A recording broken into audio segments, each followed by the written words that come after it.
Yeah, keeping me busy. It's a good kind of visit. It's very productive. Say hello.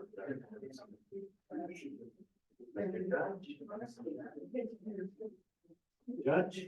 Yes, sir. Good to see you again. Thank you.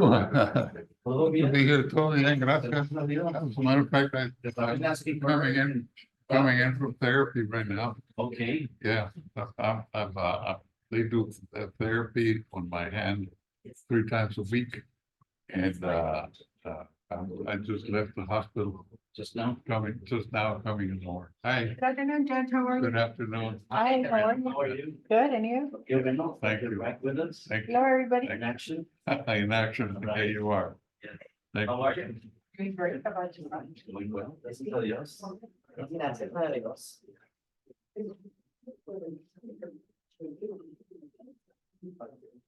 All right. Good to see you. Orlando, doing all right? Yes, Okay, well, make sure that you give them my regards. I do. Thank you. Yeah, yesterday I was with him. Sí. And I have meetings. Saludame a todos. Qué bueno.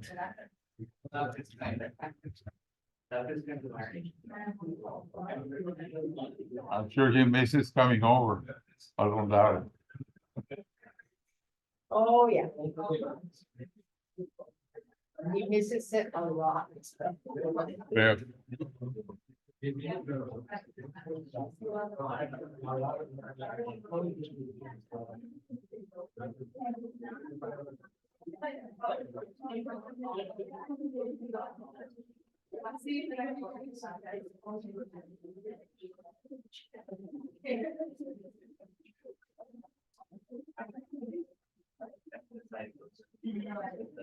I'll call you for the.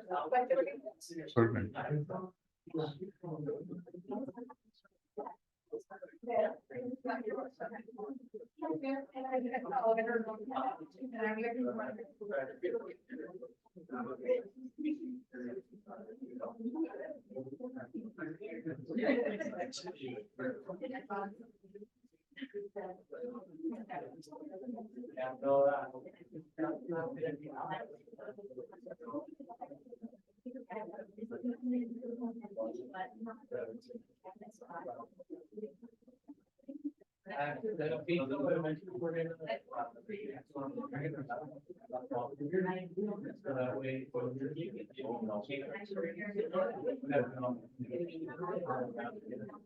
Yeah.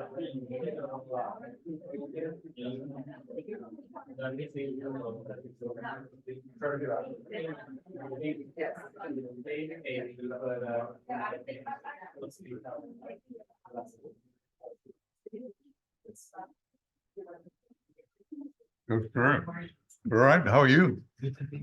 Likewise, thank you. Good, and you?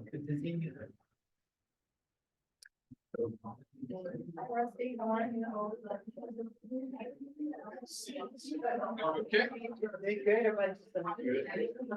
Forward to the day off tomorrow. Doing well, are you? Good. Happy birthday, Carl. Thursday. ¿Cómo le va?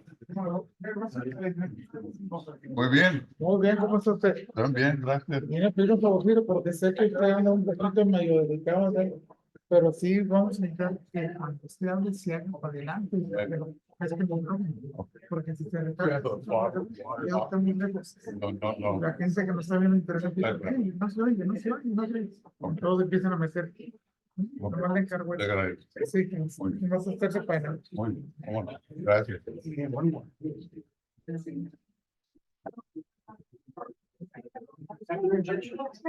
Good, sir.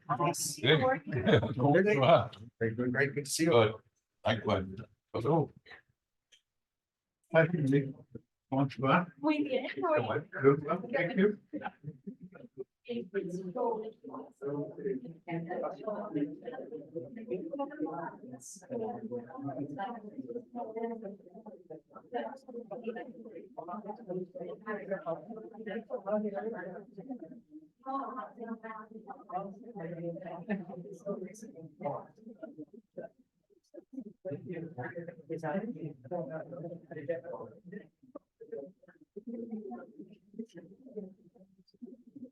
Good, sir. How are you? Good.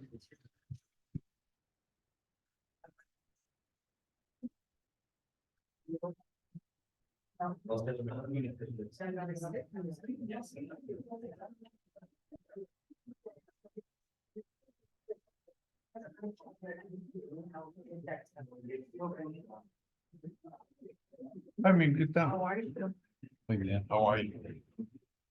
Thank you. Thank you, likewise. And all right with you? Yes, Mama. she's good. Thank- Ahí la lleva. Percy, your mother has always been very active and I'm sure she misses you. She was always time. Thank you.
¿Cómo está, muchacho? Right, how are you? Bien.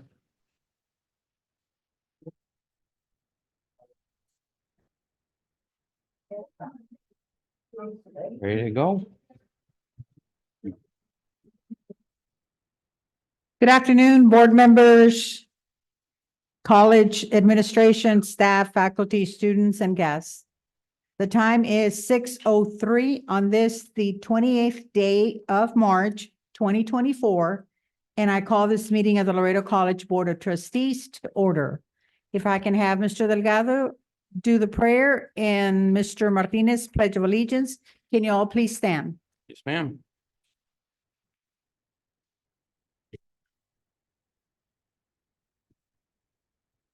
Loving and gracious God, you are indeed the giver of all good gifts. And we thank you today for all of your blessings, for the successful outcomes of our college events, and for our faculty, our staff, and most importantly, our students. We ask that you bless them abundantly as we continue to seek your wisdom, guidance, courage, and strength. Be with us in our deliberations and help us to be wise in the decisions we make for the good of all those who have placed their trust and confidence in our leadership. Give us the insight to lead with integrity so that our decisions may reflect what is right and what is good. Dear Lord, grant us the humility to always seek your will in all that we do and all that we say. Amen. Amen. I pledge allegiance to the flag of the United States of America and to the republic for which it stands, one nation, under God, indivisible, with liberty and justice for all. Thank you. Thank you, gentlemen. Mr. Delgado, could you please call roll? Yes, Madam Chair. Lupita Cepeda, Present, Jorge Delgado, present. Jackie Lemon Ramos, absent. absent. Erica Benavides Garcia, absent. Cindy Liendo, Present. Mercurio Martinez Jr., Present. Esteban Rangel, Present. Karina Elizondo, absent. Tita Canduvela, absent. Absent. You have a quorum, Madam Chair. Thank you. Let the records show that a quorum of board members is present, that this meeting has been duly called, and that notice of this meeting has been posted in accordance with the Texas Open Meetings Act. Next item we have is approval of the minutes of the regular board meeting of February 22nd, 2024. Do I have a So motion? moved. A Second. motion by Mr. Rangel, a second by Ms. Liendo. All in favor? Aye. Any opposed? Motion carries. Next item we have is number 4, public testimony. Do we have any? Thank you.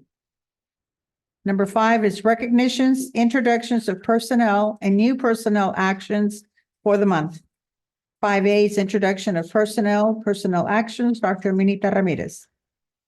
Good evening, Madam Chair, board members, guests. It is my honor to introduce some of our new or our employees who are new to Laredo College and some who have been promoted recently to new positions.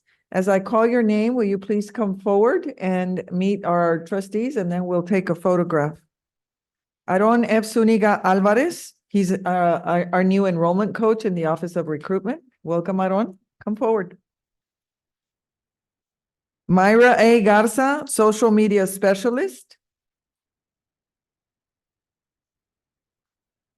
Rene Gonzalez, Director of Development. Y'all can go.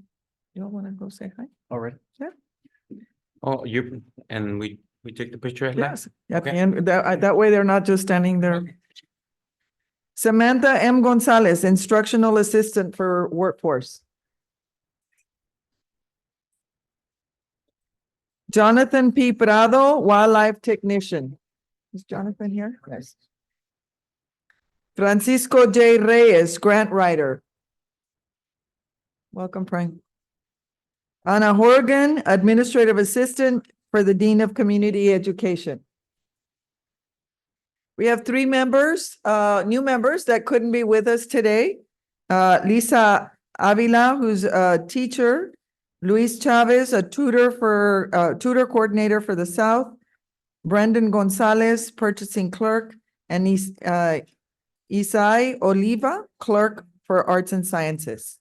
Thank you all very much for being here, and welcome to our Laredo College family. We'll line up for a photograph, please.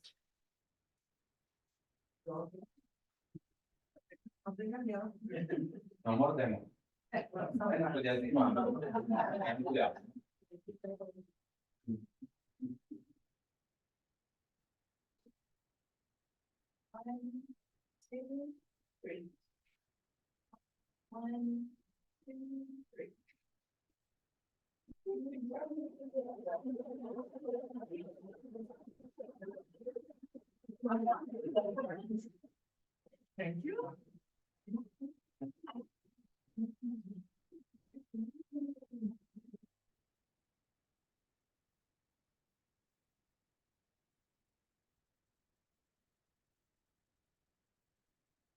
Congratulations and welcome once again. The next item we have is number 6, board committee reports. We have 6A, Student Success Committee meeting report, Ms. Erica Benavides Garcia, and I believe Ms. Liendo is going to report. Yes, thank you. So we had our Student Success Committee meeting on Monday, March 25th at 5:30 p.m. And the meeting was a little bit long, but we received a lot of great information. So I'm gonna go ahead and read the report, so bear with me. It is lengthy, but I'll try to make it as quick as possible. So we had an update on the Laredo, by the Student Life and Engagement on the Laredo College Fun Fest, which was sponsored by AEP Foundation. Mr. Pedro Rivera gave the report, and he announced that everything went very well. Total money raised at that event was $25,808, with student organizations making $12,230.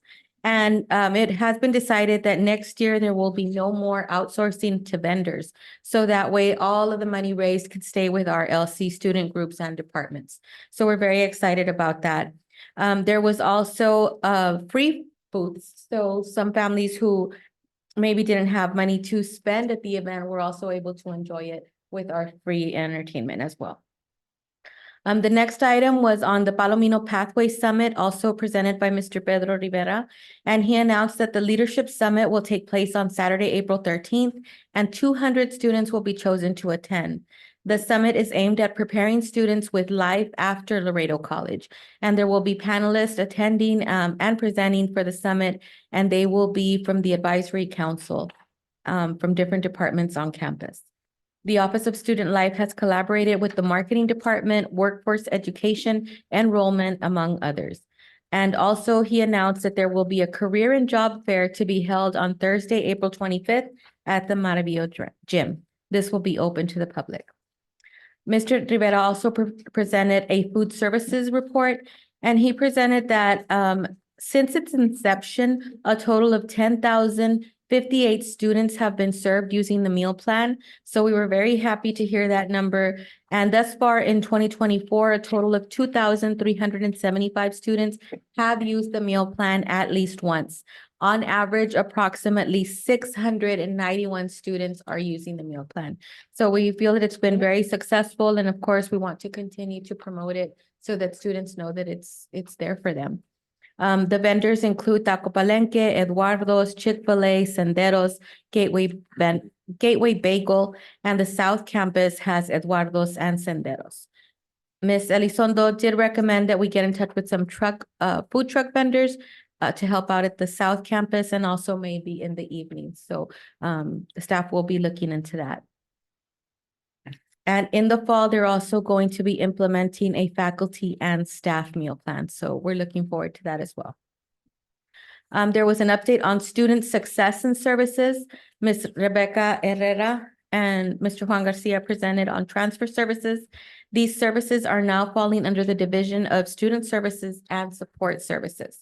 A focus will be on students pursuing an associate's degree or those who intend to transfer to a four-year institution.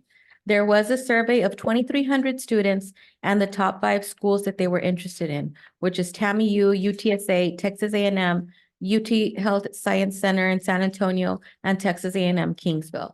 Currently, we have built relationships with 16 public and private universities, and they are coordinating a preview day, transfer day, and university visits. There was also an update on enrollment management, and Mr. Dimas spoke about the banner communication module. They showed us how everything is going to be automated now, and the Office of Admissions is no longer taking paper applications. They are going full automation. The students will get a response within 48 hours after applications are submitted. All applications will require an official transcript, and addresses will be verified through the Webb County Appraisal website. The website has been redesigned for easier access. So we did get to see a preview of it, and we were very excited. It looks really great. It's user-friendly, and I think the students are really going to be able to get the information that they need quickly and efficiently. So we have, they'd also presented that they have partnered with school districts, other colleges and universities, and external vendors and partners. A new partnership with Med Protector has been established for immunization compliance. Ms. Jessica Trevino presented on Experience in Self-Service 9. The service will be live very soon, and the passport account will be used. Student information will be all together online, and students will be able to update their personal information as needed. We also got to see a preview of that, and it looks great. You used to have to click a lot of buttons to get to where you needed to input your information, and now it's all on one screen, and it just flows a lot easier. We also received information from Mr. Steven Aguilar on the FAFSA. And the application will be in English, Spanish, and other languages by the end of the week. There is still a 2 to 3 week delay in receipt for the information of our student applications. And on average, a student that receives the Pell Grant will receive approximately $7,395. That the cost of a semester at LC is roughly $1,650 per 12 hours. So especially now, since they're not having to buy their books, they can use that money for other expenses they might have. As of the beginning of this week, 1,827 applications have been uploaded. If a student is rejected, they must go by the office for a one-on-one visit. We also received an update on the Maxian update by Mr. David Arizola and Ms. Raquel Peña. The new campus referral and reporting system is available online for students and employees. It allows all to submit violations electronically. The system allows Laredo College to record, track, and report information as it pertains to academic integrity, student discipline, student grievances, student mental health, and student Title IX cases. Major features of this system include centralized record keeping, compliance, data analysis, efficiency, and accountability. We also received a report on the Student Success and Enrollment Division by Dr. Fred Santos. I'm sorry, Dr. Fred Solis. And we did learn that LC will be receiving $1.4 million for the Veterans Center of Excellence secured by Representative Henry Cuellar from a government funding bill. The Leadership Excellence Academic Preparation STEM student Jeronimo Banda was selected to attend the Integrated Pathways of Excellence for Seamless Transition of Engineering Minority Students. This program is run by Texas A&M at Kingsville College of Engineering, and it will run for 3 weeks. So once he comes back from that program, we will receive a report from him. We also learned that the tentative summer and fall 2024 registration will open on April 8th, and new student orientation is undergoing redesign for fall of 2024. So we were really excited to hear all of this information. They really went into great detail that evening, so it did take a while, but everybody was so excited to present the new things that are happening in their departments, and we were very grateful to get that information. Thank you. Good job. Thank you, Ms. Leandro. Great job to everybody. Thank you. The next item is 6B, Building Committee and Finance and Audit Committee Meeting Report. Mr. Mercurio Martinez and or Mr. Jorge Delgado. Madam Chair, The chair recognizes Mr. Rangel. if I may, Mr. Delgado and Judge Martinez allowed me to give an update on this. I'll go pretty fast on them. Okay.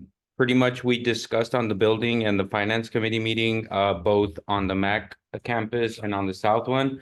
Projects completed, the Moore building, we're just pending warranty. The P1 Lopez pending warranty as well. The exterior paint for the P14 has already been completed. The diesel and auto collision, that one, which is a great project, should have a completion date of February 19th, 2025. The protective service building that we're doing renovations to should have a projected date of December 9th, 2024.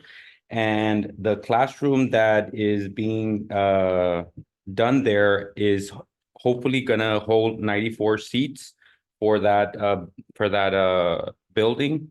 The MFA HVAC, we should have it up and running by July of this summer. So that should be done. The Lamar Brune Vergara Environmental Center, which is a great thing for the community, should have a completion date of November 22nd, 2024. The Arechica building, which, correct me if I'm wrong, Dr. Minita, how old is it? 18. 100 and what? 170. 175 years of age of that building, should have a completion date, which we got a great report in December 5th, 2024. The Moore building, the time frame 18. should take around, which is for the covered area for the Moore building, should have an estimated of 12 months. The work should start commencements on June or July of this summer, and that would be able to help our students out there. We are going to be demolishing a couple of buildings in here in the main building, in the main campus, which is the P7 and 8. We also talked about the old postcard renovation. That one should get board approval. We're looking at May 2024, and then we'll have an ETA on when that building should be done. We also discussed on technology projects on the South Campus. We did audiovisual upgrades for 45 classrooms. And we should be done with those 45 classrooms by the end of May, hopefully. The fiber optic as well in the Fort McIntosh, we did 33 upgrades, and on the South Campus, we did 8, and we should be done with that by April 2024. On the South Campus, the CCTV project, we went ahead and we installed security cameras for 139 new security cameras and 5 emergency phones. And we should be done with that by April 2024. That was discussed on our meeting. Very good. Thank you. Any questions? No, ma'am. No. I'm going to go to the next item. We have number 7, Faculty Senate Report. Mrs. Juliana Kelly.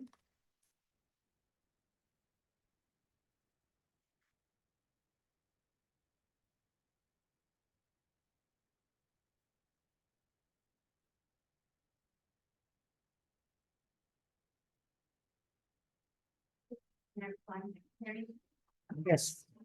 Welcome, everyone, board members, oh, okay, there we go. Board members, Madam President, administrators, members of the community, thank you for being here. My name is Mrs. Julie Kelly. I am the Faculty Senate President. First of all, I'd like to just go over the agenda really quickly. Faculty Senate elections, we're holding these, and then I want to go over some highlights, a recap of Pi Day that the Mathematics Department had, and then a new highlight, a new department, Industrial and Electronic Technologies Department. So in a previous board meeting, I had mentioned about the mathematics and the Pi Day that they were going to host on March 17th. And I was able to get some images from the math department. Right now, there is a debate whether there was 300 students or 345. Again, these mathematicians can't settle on the numbers, but we did have a large group of students participate at both campuses. As you can see here, the students lining up at the main campus. They had games, they had competitions, they had pie, Frito pie and apple pie. And you can see the lines here at the main campus as well, that again, we had a high number of students that participated. This was at the South Campus as well. So thank you for Priscilla Medina for allowing us to have this event there. I think students had a really good time, eating the pie, eating the Frito pie. And of course, thank you, Ms. Medina, for hosting us there in the South Campus. It couldn't have been possible without the interdisciplinary group work of the math department and the culinary arts. So under the leadership of Cristina Perez, the staff, the faculty, the students created the pies for this event. So thank you to the culinary arts. As you can see, they even created the pies with the little pie symbol. So I thought this was awesome. And again, the staff, the students, everyone had a really good time. So I give them props for having this interdisciplinary event. And for the fall, I've been collaborating, kind of speaking with some faculty, and I'm like, we need to have more of these events, maybe some sort of like challenge or math against science or English against government, some friendly rivalry competitions, but definitely we want to put the faculty on the spot, get them to interact with students, because I think this is what students are enjoying about the college. This is the excellence that we see here within our community college. So thank you everyone who helped out. The other highlight is the Industrial and Electronic Technology Department. So this past Saturday, I attended my first march for the very first time on my own personal account. I attended a March for Justice downtown, and then lo and behold, I run into my own colleagues from the college. We had Jesus Contreras as a Grand Marshal at this march. And if you're not familiar with Mr. Contreras, he has been here since 2006. He started as a lab assistant, worked his way up to a faculty member, and now he's the department chair of this department.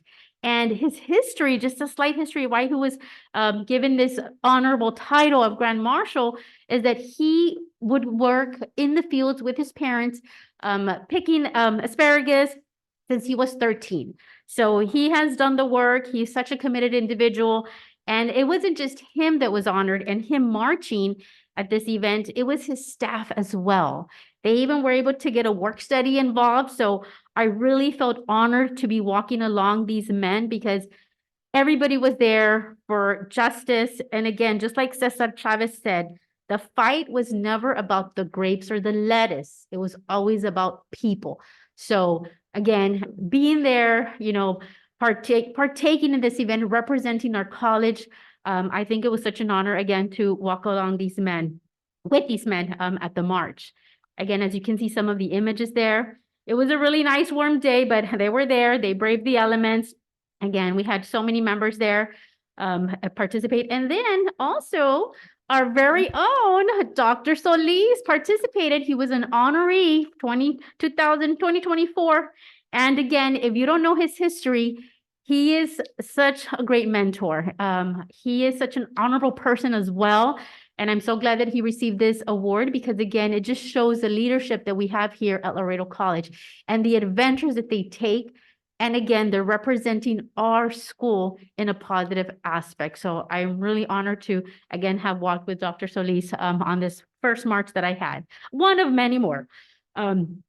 So again, here's another picture from our march. As you can see there, Fred Solis with our Industrial Technology Department.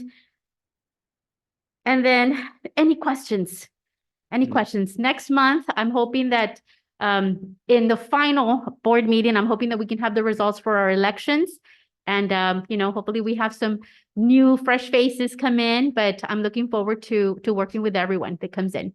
Thank you, guys. Great. Thank you Thank very you. much. Good job. Thank you, Mrs. Kelly. Thank you. Thank you, everybody that participated in the Cesar Chavez March. Thank you. The next item is number 8, Laredo College Student Government Association Report. Ms. Ana Gisela Gigi Perez Aleman.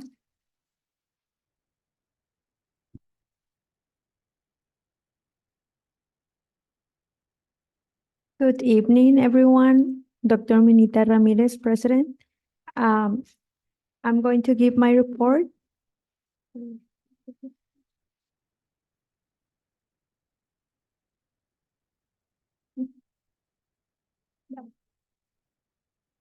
Can everyone hear me? Yes. Yes.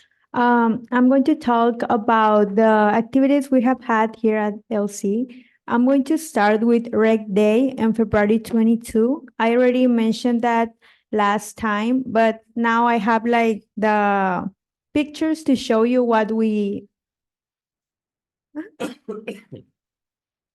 I'm sorry.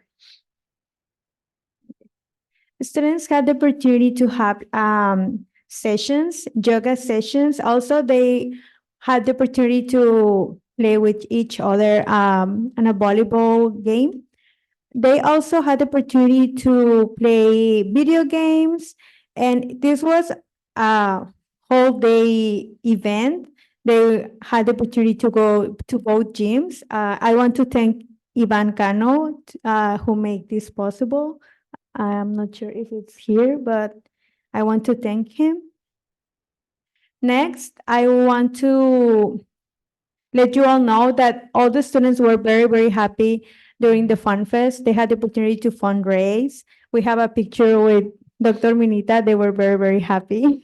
Also, I like to mention that this is a great opportunity for us to know more about our community and also to live each other. Also, the nurses had the opportunity to show what they have been learning about their future career.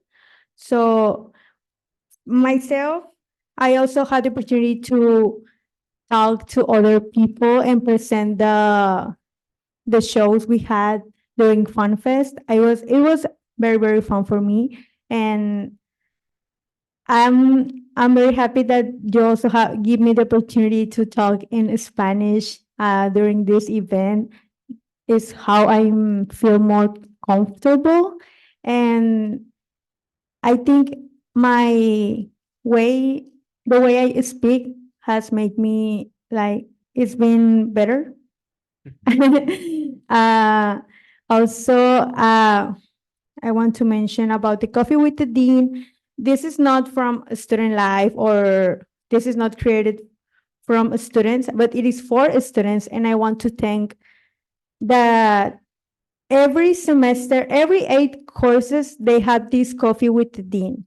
And I love this because it is a great opportunity for the students to know their rights and what they can have from the school, right?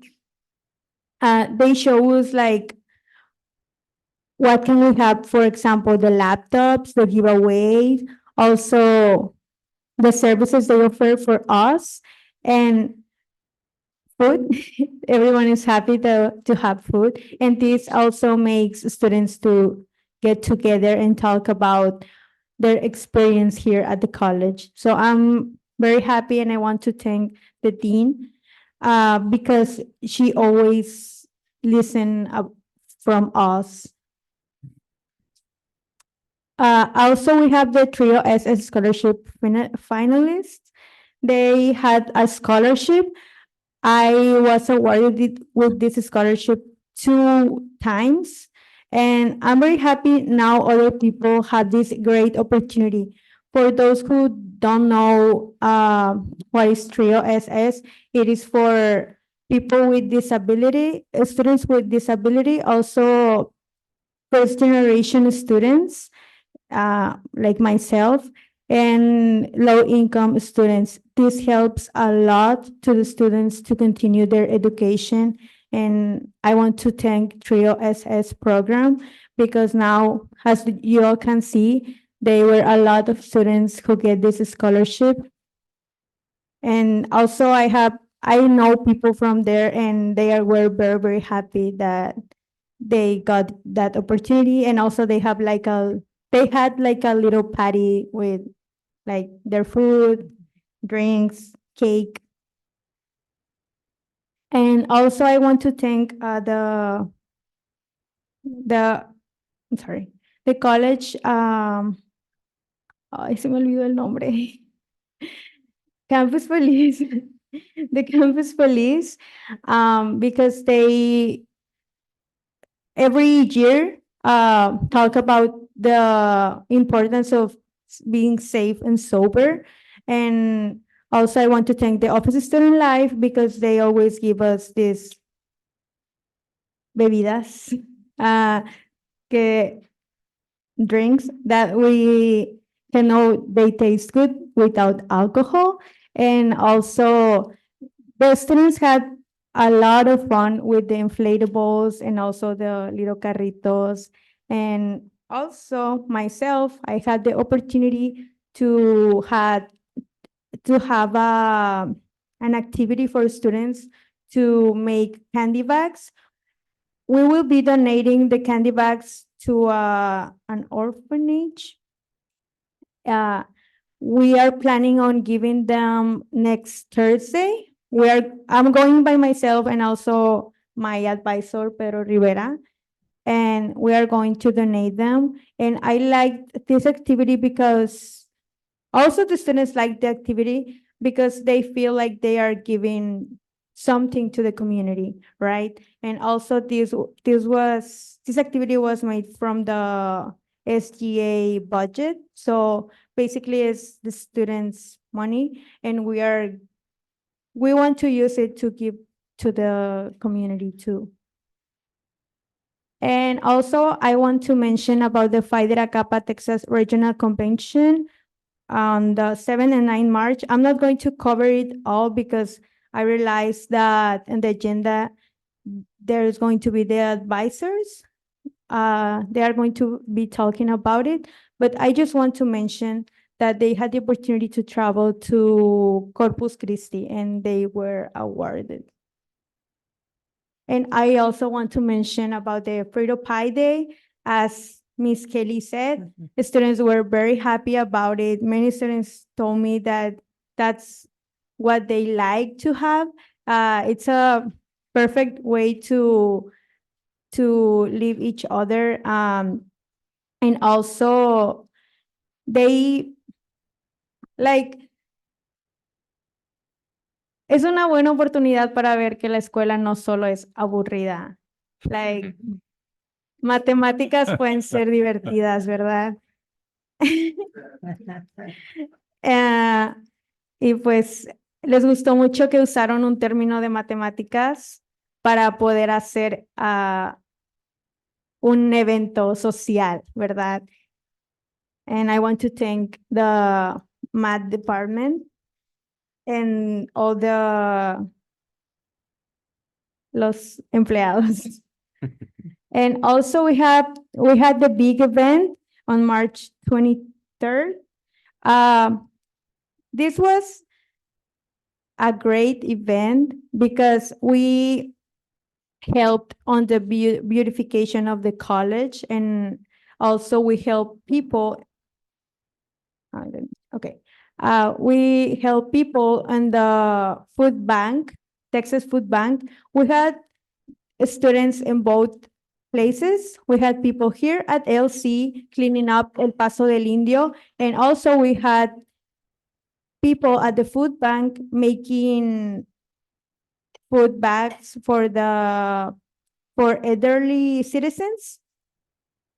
This activity is going to help the students to know how to serve the community, and also students were awarded with 50 hours, 50 community service hours. So they had the opportunity to have their court for their graduation, and they enjoyed it. And also we gave out food and refreshments for them. And lastly, we had this March 26th, the block party. It was hosted by the Workforce Development Center. They were, I think, most of the departments for students there.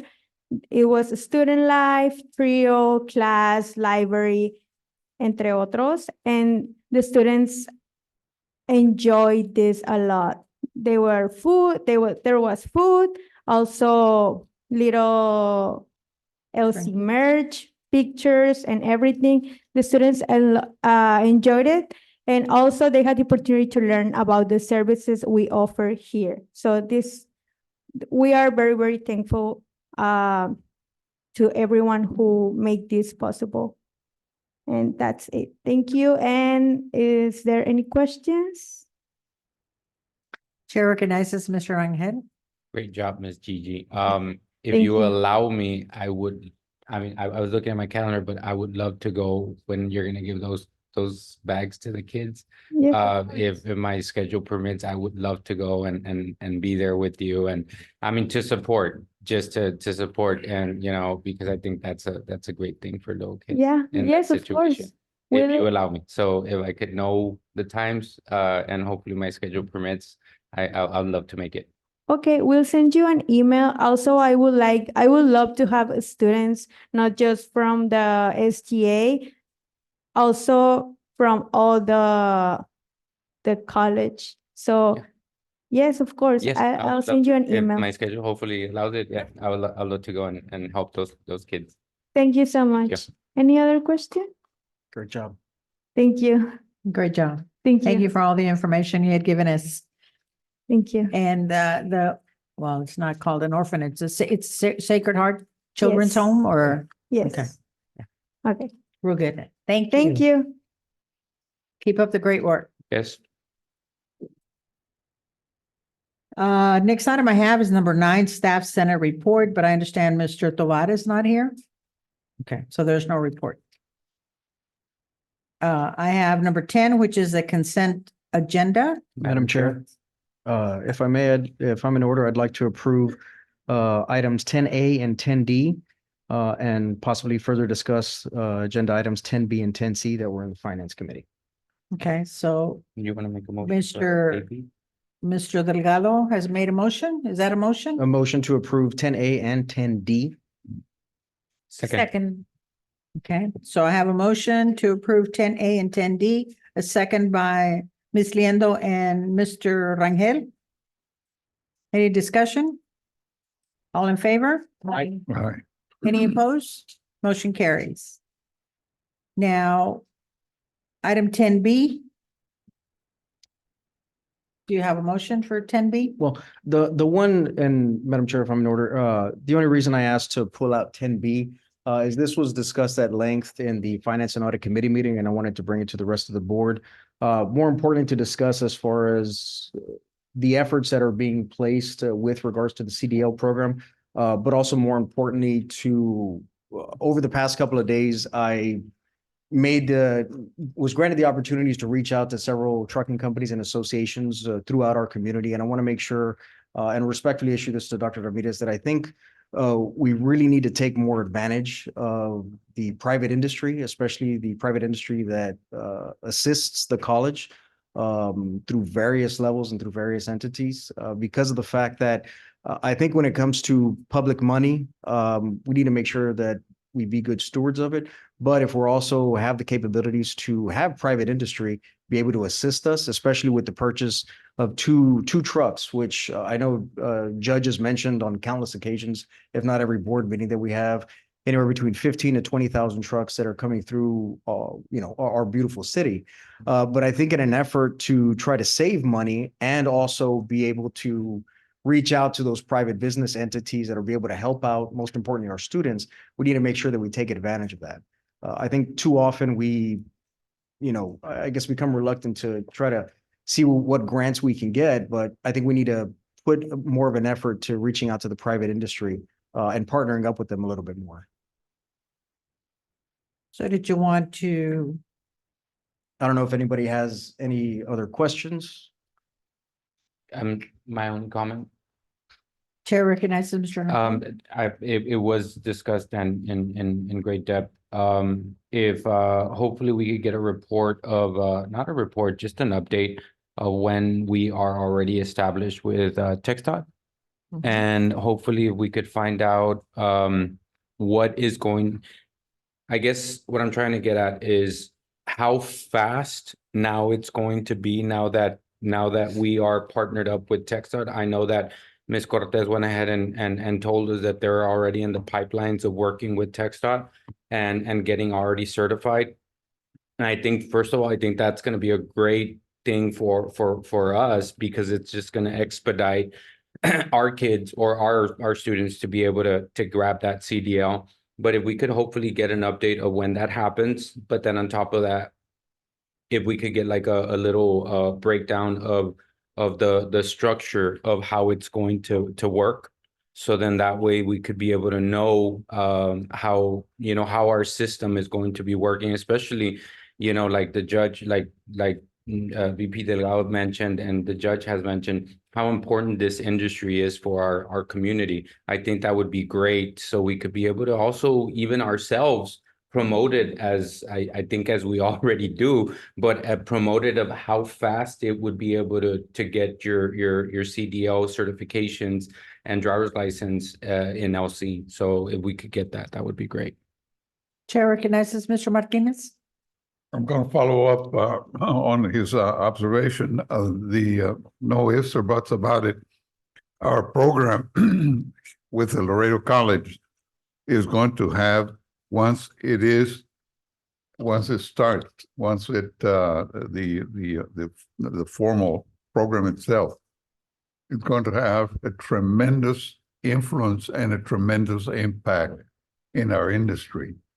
And in my opinion, I think if we can get to some of these different U.S. Customs House brokers involved that provide assistance, that would provide advice, that would provide help, that would actually give additional momentum, if I may call the program, and at the same time bring in a tremendous amount of positive impact to our industry. I think we should keep that in mind, and bringing in not only the U.S. Customs House broker, but also the Laredo Customs House brokers. Get both of them into the getting involved, and perhaps we might be able to encourage some kind of organization and meet not on a regular basis, every so often, just bringing them up to date. I think we ought to get that involved with our board and with our Laredo College staff. Because obviously they know that if they support our program, it's going to benefit them as well as benefit our community. Exactly. Thank you, man. Thank you. Madam Chair, if I'm in order, a motion to approve 10B. Second. So I have a motion by Mr. Delgado to approve 10B. I have a second by Mr. Rangel. Any further discussion? None heard? All in favor? Aye. Any opposed? Motion carries. Uh, 10C, approval of contract for temporary staffing services. Madam Chair, this was discussed in the Finance and Audit Committee. I think I just wanted to pose a question to Mr. Vela. Is there a reason as to why we need 3, and can we just select 2 from the recommended bidders? Yes, again, the reason that we had proposed 3 was just to have a pool of companies, but again, if the decision is to have only 2, we can go that route. The only reason I said is because I know the 3 companies are fairly large, and I don't want, and I know it's happened in the past into which we have firms that are fairly large that have the capabilities to provide us with those services. But if we don't, I guess, need them so much, then the complaints start to come in, and then it looks as if we're selecting so many different firms when we don't really need that many. And if that's the case, Madam Chair, if I'm in order, I'd like to motion to approve the staffing, temporary staffing services to Laredo College to DLP staffing and temporary services and 5-star staffing services. So I have a motion by Mr. Delgado. Second. I have a If I second may. by- I have a second by Ms. Liendo. Discussion, Mr. Rangel. Yes, I would like to keep the lead. And if you would want to go ahead and subsidize it for any of the other 2, that would be fine. If you would make a motion for that. I'll keep my motion as is. Okay. So I'll call for the vote. All in favor? Aye. Aye. Got 5? No, I'm against. So 1, 2, 3, 4. That means it does not pass. So I'd like to So- make a motion to go with the Motion lead and dies. DPL staffing. I'll second. So, okay, so the first motion didn't pass. The second motion by Mr. Rangel, second by Ms. Liendo. Any discussion? None heard, all in favor? Aye. Aye. So I have 1, 2, 3. Motion fails. Okay. So at this time, I'll go on to the next board meeting. we'll go into you'll bring it back to the next board meeting. Yeah. Correct, Do that. Yes. Rusty? Madam President and board members, so yes, no motion is passed in regards to this item.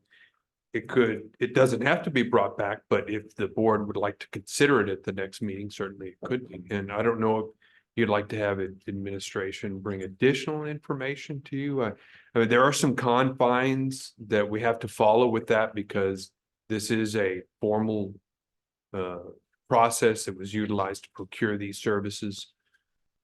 But it could be brought back to the next meeting. The board has the opportunity to review. And I think you were provided with all the information that these vendors wish to provide in connection with the services. Correct. Madam Chair. Chair recognizes Mr. Rangel. Well, this is a procurement item, so I'm just worried about the services that we're going to need. So I would just like to go with then the staff's recommendation, which is all 3. That is my motion as it was recommended by staff. So I have an additional motion. Do I have a second? I'll second. I have a second by Ms. Liendo. Any discussion? All in favor? Aye. Aye. So I have 3. The motion dies. Okay. So do we have to make a motion to bring it back? I I don't think you do. You could if you wanted to make it formal. Do But you have, I think administration, you know, typically the board president and college president work together on the agenda, and I think you could put it back Correct. on the agenda that way. do we, and this is from Mr. Vella, do we have additional? I know it went out on an RFP. Do we have additional vendors that are blind? So we had a total of 15 proposals that were received. Again, they were scored and ranked, and the administration was recommending to have a pool of 3. Okay. Based on the scoring that was submitted by the committee. And these were the top 3. These were the top 3. Okay. So we'll go on ahead and just bring it back at the next board meeting. Can I make a question? Just, Yes, Chair recognizes Mr. Rangel. can you push that, Madam President, to at least the Finance Committee meeting so we could have a little bit more of a discussion? So we could Yes, hopefully recommend and then take it to the board, not just directly to the board meeting? yes. So Mr. Vella, you can bring it back to the financial committee. Yes. Chair recognizes Ms. Liendo. Thank you. Can we also get that information sent ahead of time, how the rankings came in and how they were scored? Just so that we can see, I mean, obviously there's an issue, but I think that. And I'd also like to know the process, like if we select 3, how are you going to award the jobs to them? Were they going to be alternating, or why is this suddenly? So, If I may, An issue. there is a copy of the overall tabulation included in the agenda Okay, of how they scored and ranked all 15. I believe that some of them, we did have a couple of companies that submitted the proposals late and they were not taken into account. And the way that we kind of structure this is obviously we go with the highest ranked firm first. okay, And if they're not able to provide staff, because it has been a challenge at times getting staff, then they contact the next company that's on the list. So typically, if the first ranked company is unable to provide the services, they'll go with the second company. who is the first ranked? So the first one, according to the score sheet here, we had Elite with 72 points. DLP Staffing and Temporary Services with 70, and 5-Star Staffing was third with 67 points. Just a point for information. Mr. Vela, I'm Yes. sorry, real quick before you're on. Chair you continue. recognizes Mr. Delgado. Thank you, Madam Chair. You mentioned that we've been having a lot of issues as far as getting staffing.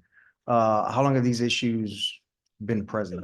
They're on and off, right? Depending on what we're looking for. Right now, the focus has been mostly custodial, and we're in the process, as I mentioned at the Finance and Audit Committee, we're in the process of actually going out for the RFP to have a company in place for next year's budget that will just handle custodial. So the activity that you'll see from temporary staffing should be minimal now. The areas where we've used this type of service has been warehouse because of all the construction that we had, all the furniture moves. But I think more than anything, you're currently having a lot of issues getting that staff right now. Correct? So again, from time to time, we'll have issues where we can get somebody to be sent over. And how many staffing agencies do we currently have right now? So currently we have Elite is a staffing agent. And that's the One. one that we're having problems with. Again, yes. Well, like I said, and don't quote that, it's not again, from time to time, Mhm. we've had issues for specialized labor. For example, if we're short on in physical plant and we're looking for a general maintenance or general repair person, that we are unable to get through those services. So again, the primary focus has been trying to get the custodial help and warehouse help. Again, for the future, we're not going to be relying on temporary staff for custodial. Good. But how will this RFP change for the next budget cycle with regards to, are these same companies going to have to bid again, just specifically for custodial services? If they choose to. Yeah, if they choose to participate, they can submit a bid for custodial. Again, we are going to be focusing on companies that do custodial work. Okay. So this particular companies, they're more of a staffing agency, so they Yeah. provide all temporary staff. Thank you, Mr. Vela. Any other questions? No. So I'm gonna go ahead and move to number 11, discussion and possible action. 11A. Approval of guarantee maximum price for the Moore Vocational Building. Mr. Cesar Vela. Yes, Madam Chair, if I may, I'd like to motion to approve this with just the question of was what discussed, I'm sorry. Chair recognizes Mr. Rangel. Yes. I'd like to motion to approve and discuss. So I have a motion by Mr. Rangel. Do I have a second? Second. Have a second by Mr. Delgado. Thank you. Mr. Vela was, Discussion. thank you, was what we had discussed, Dr. Hernandez? Heriberto Hernandez, academic lead. Yes, we discussed it at least within the department to kind of get an idea as to how many welding booths we would be sacrificing with that door. With the other, Yes, and it's a total of 5 welding machines. so then no. So I would not recommend, I would probably move in the direction that you mentioned about putting some louvers, some exhaust fans. But that would be 5 students or possibly 10 students if we take into account the different schedules that we have. So it would be it would be a large amount of welders in the scope Okay, of things. I was just wondering what staff was gonna hopefully recommend, but then if not, I'd like to motion for this and would you have a second started? Call for the question. Call for the question, Mr. Cesar. Mr. Vela, did you have anything else to? no, just a quick update regarding the louvers.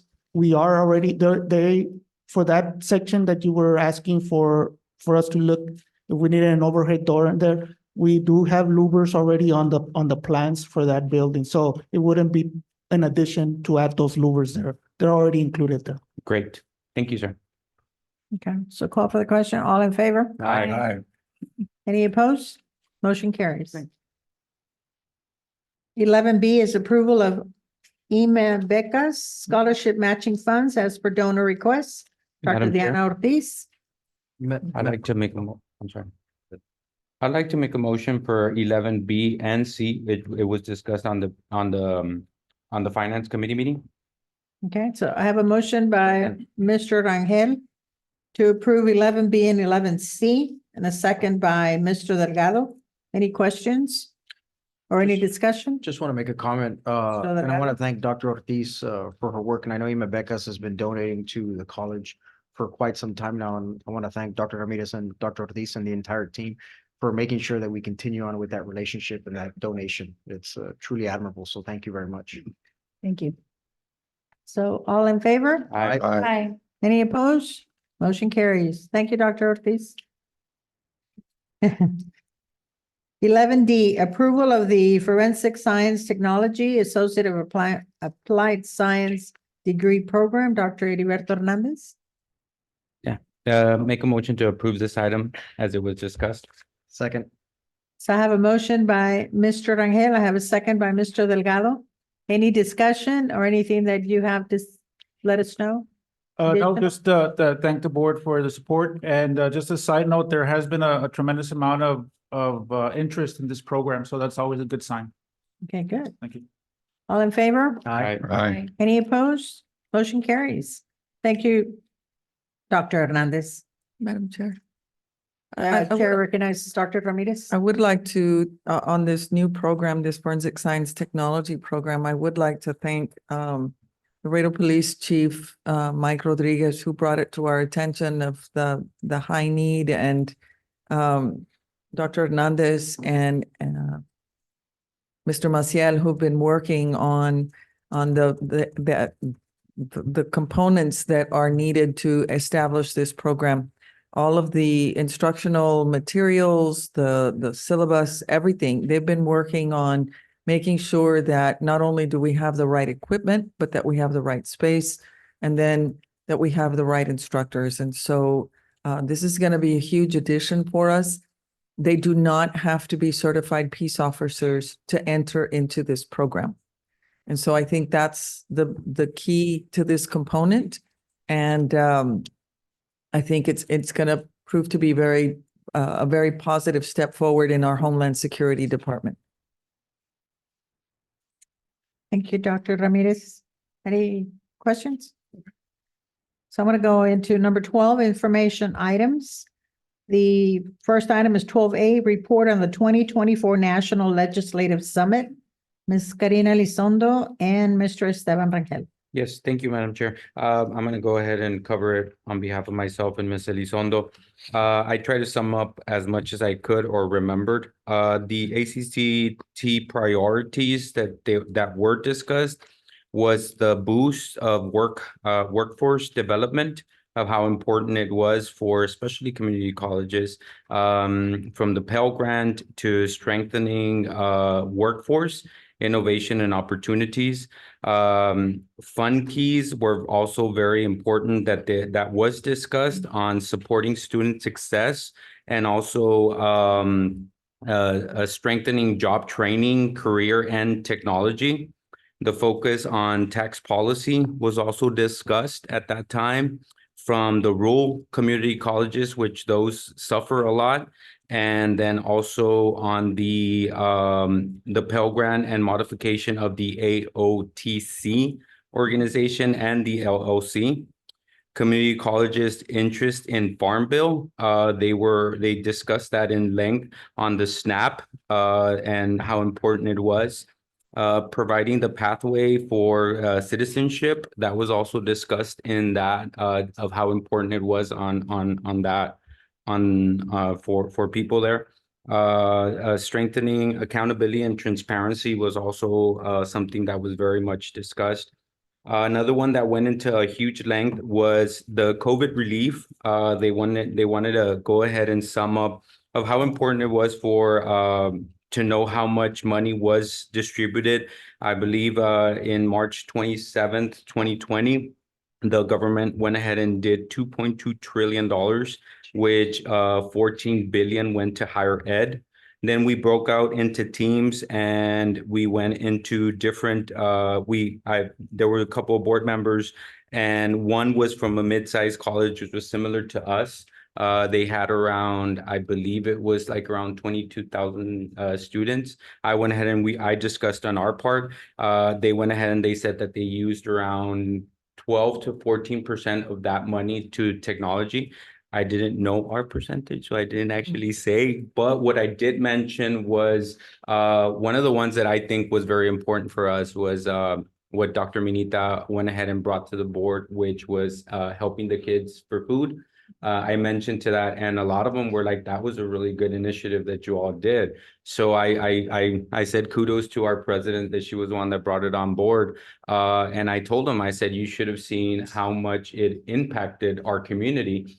And especially because of how much, and I think it has been mentioned, how much of these kids that we cater to rely on those free meals from the ISDs and then trickle over to our area, and to see how important it is, because some of these kids probably don't have the ability to get food. And I told him, I said, if you would know how much, and I told him, I said, I don't have the numbers, but our president has told us of how important it has helped our students. So I went ahead and I covered that. A large community college went ahead and they have like around 300,000 students. So you could imagine how big it is.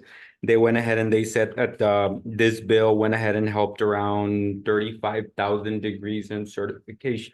I'm sorry, and certifications, which I thought it was a great thing. I said, wow, I said, I don't have our numbers, but that's great. Another thing that was discussed, and I think this is something that a lot of the colleges are focusing on, is workforce. You know, I think that's something very important.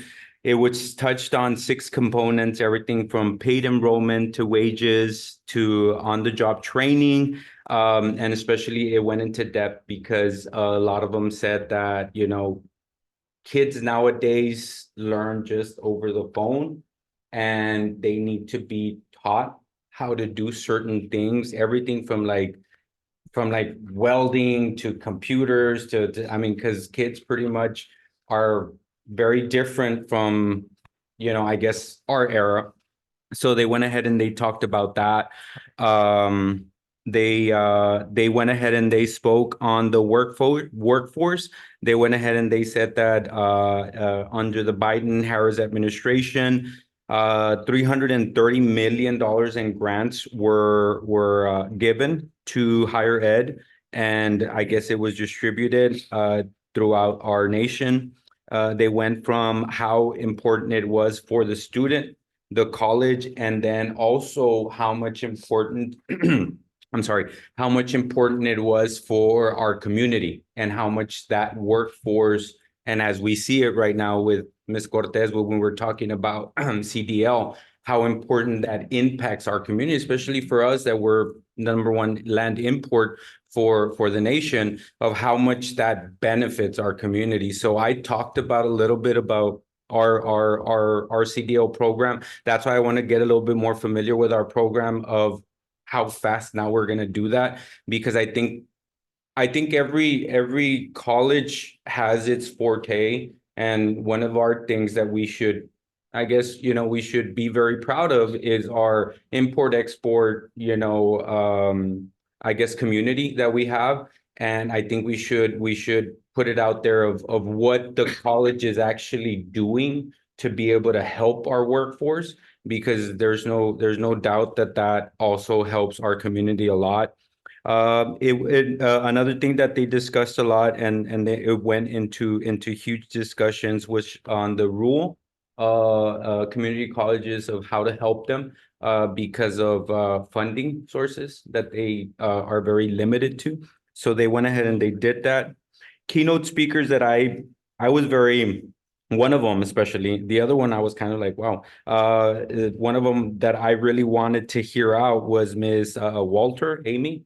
If you guys know her, she used to be a huge CNN. She used to be on CNN a lot, and she was a huge on political analyst and all this stuff. So she kind of went into depth on pretty much how important it is for us to go out and vote, and how that translate into what is happening nowadays with certain monies distributed and all that. So she went into that. Another one that spoke a lot was Congresswoman Kay Granger. She is out of Fort Worth. She went ahead and she spoke about her history and what she's done. She was the first female mayor for Fort Worth. And she sits on the House Appropriations Committee, and she discussed and talked into length into how important education was and how much she pushes it. So she went in and she spoke about that. We went ahead and we did a couple of meetings. I attended 2 meetings with 2 elected officials, senators. One was Corden. It was more of just a welcoming board members and staff from colleges. And then I'm sorry. Peanuts, sorry. And then we had just a picture and everything. Another one that I met with, which I kind of discussed a little bit in our finance committee meeting, was we met with Senator Cruz. His biggest voice was the what do you call them? The Border bills? security, No, the immigration. no. I'm sorry, I had it. It was private schools. The vouchers. Thank you. There we go. He was very advocate on the vouchers. And he kind of, and I was like, this is higher ed, but that's fine. But he was very advocate on vouchers and private schools. And that was pretty much his main focus. And then of course we had a picture here and there. And but yes, that was pretty much my 2 meetings with the 2 senators. And that's kind of what we discussed on in length. Good. Thank you. Thank you for the report. Very good report. Mr. Rangel, Thank you. thank you. Next item is 12B, Report on Board of Trustees Institute. Ms. Lupita Cepeda, Ms. Erica Benavides Garcia. So the Board of Trustees Institute Conference, which was a strategic vision for a new Texas landscape, attended by Dr. Minita Ramirez, Ms. Lupita Cepeda, and Ms. Erica Benavides Garcia. This conference was held on February 27th and 28th in Lake Wade, Texas. We trustees and CEOs discussed how we must align with key features of community colleges 3.0 and identify opportunities to leverage House Bill 8 for stronger post-completion outcomes. We as trustees must ensure that our college uses the 4 pillars of essential practices: mapping pathways to meet student end goals, help students choose and enter a pathway, keep strong pathways, ensure all students are learning. As the colleges go, so goes the community it serves. Education is a pathway to success. Credentials that lead to good jobs are bachelor's degrees, 70%, associate degrees are 33%, and certificates are 25%. Community College 3.0 is the standard for today's world. Our priorities must be to build and maintain program pathways for students with post-graduation success in mind, which in our case means transfer to a 4-year university or get a good job. We can do this by setting a living wage standard, transfer bachelor attainment, benchmark, and use these to assess all programs. Disaggregate data and student outcomes. Continuous improvement is critical. Tom McLeese, that presented at last year's convocation here at Laredo College, presented an artificial intelligence and how we must meet the new challenges ahead. Be proactive, capitalize on the power of AI, and address its significant role in enhancing college completion, student preparedness, and the strength of the regional workforce. We heard innovative approaches to data analysis and anticipation of House Bill 8, how changes were made to the way they saw and approached the passing of the bill. We visited and had roundtable discussions on what actions we take to improve, what changes made the most significant positive changes, what types of training must be utilized, and most importantly, collaboration of trustees and CEOs and Texas Educational Associations for community colleges. The insight, responses, relationships, and contacts made are powerful and effective. We must continue to listen, ask questions, and have the courage to do what is best for all stakeholders at Laredo College. That was our report. Thank you. Thank you. The next item is 12C, March 2024 Enrollment Report. Dr. Fred Solis and Ms. Jessica Trevino.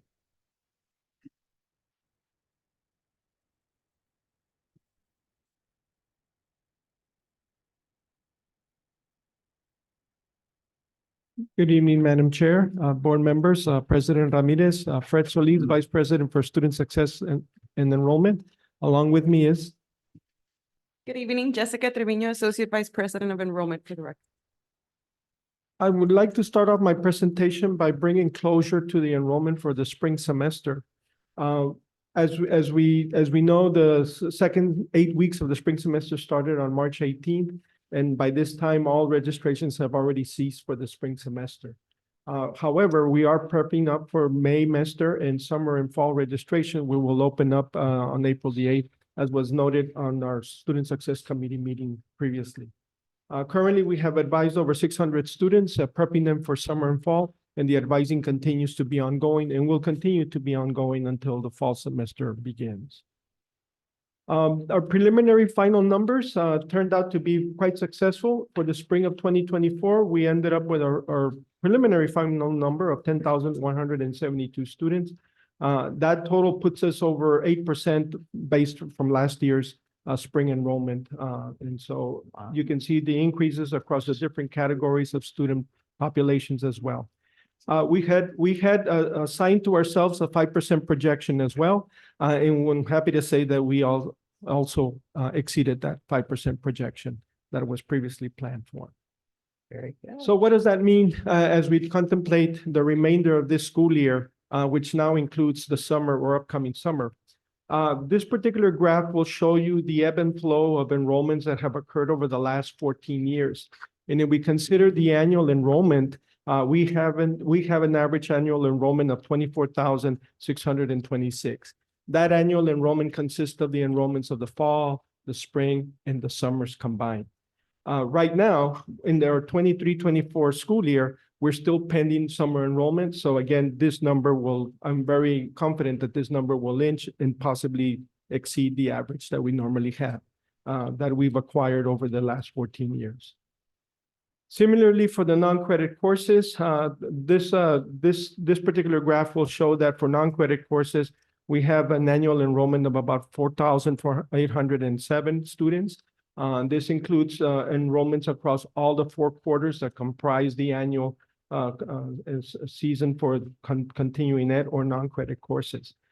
Just a note, although our number may seem low right now, just keep in mind we are starting just quarter number 3 right now, and yet we still have quarter 4 coming up later on. So there's still quite a bit of room for additional enrollments yet to come. I'm going to pause here before continuing. Are there any questions at this time? No, sir. Okay. Okay, very briefly, enrollment updates. We will continue with our financial aid and admissions application drives. We do have one coming up this Saturday, April 20th from 10 a.m. to 2 p.m. We will be at the LC South Campus Library. This is in conjunction with our International Car Show and Kite Fest. So we look forward to continue our community assisting them with completion of their financial aid and admissions applications. In addition to that, I do want to announce that we did have the need to change the date for our Laredo College in the Community event that was previously scheduled for Wednesday, March 20th. We now have a new date for Tuesday, April 16. Again, this is in partnership with Laredo Independent School District for all students, staff, and community at large to join us and get to learn more about what Laredo College has to offer. As mentioned in our Student Success Committee meeting, the financial aid updates, we are receiving financial aid applications. We have already received close to 2,000 applications amongst where almost 200 have been rejected. I do want to mention as to why they have been rejected. It is not something we control. The application is simply rejected because right now, the majority of our applications are pending a student signature. So at the end of the application, there is a 2-step process the student must do.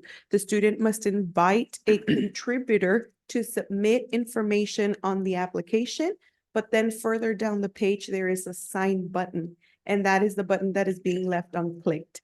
At least on our end, our recruiters and our financial aid coordinators and everybody assisting the students to complete the application have been made aware of this issue so that we ensure that signature button gets clicked at the end of the application.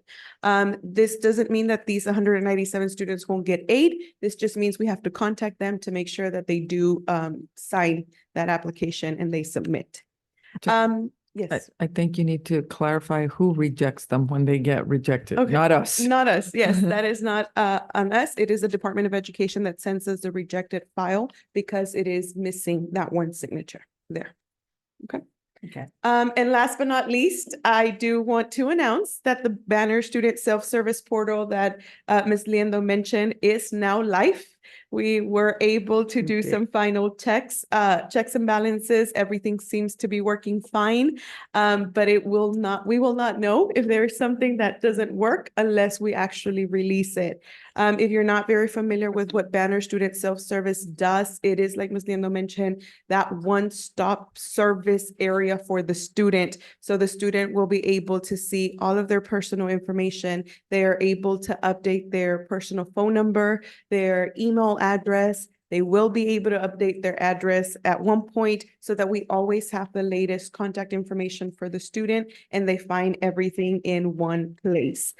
We were able to modify the colors. Thank you to our IT partners, Gabriel Martinez. It is now green and gold. And it will now display our student picture IDs and all the information regarding the student. So I'm very happy to announce, and definitely special thanks to all involved in making this a possibility, but definitely IT, our bursars department, our financial aid department, our registrars, and our admissions department who worked very hard to make this happen. Any questions? Very good. Any questions? Chair recognizes Mr. Rangel. Out of the 100, would you say 120? No. 197. One that didn't click the button?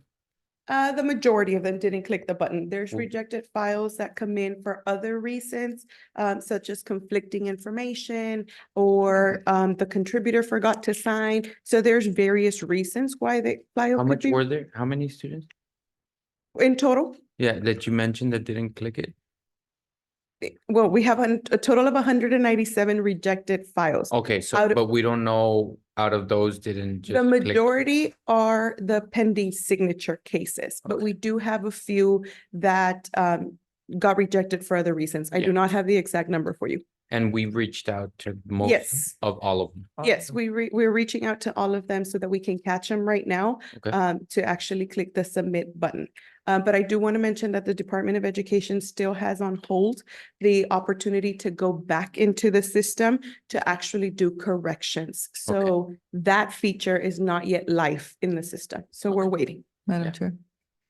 Chair recognizes Dr. Ramirez. In your packets, I sent you a copy of a letter that we received from the Secretary of Education about FAFSA and where the Department of Ed is with that right now. There are still features on the website that have not yet been turned on, that being one of them. We can still expect probably anywhere from 12 to 15% of all applicants be chosen for verification. And so I don't know how they're going to do verifications because that button's not working. Mhm. So, I mean, we're doing the best we can. By now, normally we would have probably somewhere between 6,000 and 8,000 FAFSAs already done. Wow. And we're at almost 2,000. Wow. So, and this is just a very late transition into the new system of the Department of Education, not anything we had any control over. Everybody, all early decision schools we're hoping to get letters out today at 6 o'clock to quote unquote early decision makers that were supposed to have gone out last October. So, so we'll see. But we're just so that you know, we're in the process. We're still getting information from the department. And we are communicating with our students as we receive information.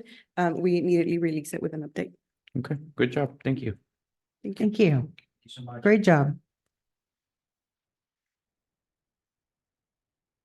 Next item is 12D, Foreign Trade Zone Designation Request. Dr. Minita Ramirez. Yes, Madam Chair, we received this is for your information, we received a letter of support or requesting a letter of concurrence and support for the establishment of a free trade zone designation for Laredo Moving and Storage, Inc. on 6019 Riverside Drive here in Laredo, Texas, and it's approximately 5,000 square feet. And so that was issued, that letter already went out.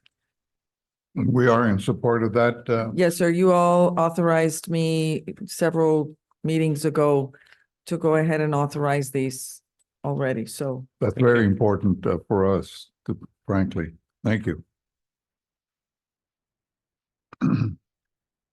Next item is 12E, Spring 2024 Expo Health Fair. Dr. Esmeralda Vargas. Good evening, everyone.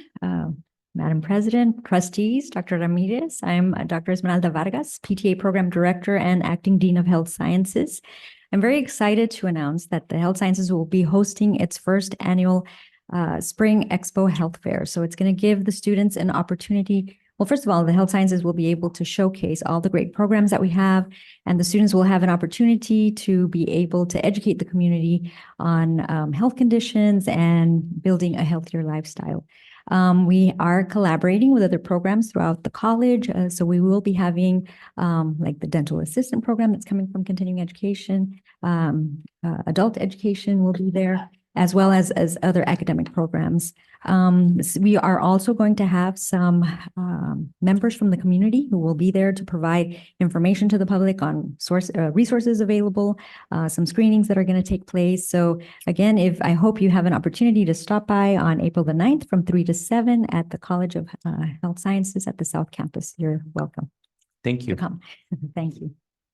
Be sure that we get an invitation so we can go. We do. Yes, I believe those were Oh, already we sent already out. got it? Okay. Yes. Yeah, Sorry. They're on top. All right. Thank you, We're on Dr. it. Vargas. Next item is 12F, new electrical technology program track, power line technician, Dr. Heriberto Hernandez. Good evening, board members. Heriberto Hernandez, academic dean, academic lead, dean of workforce education.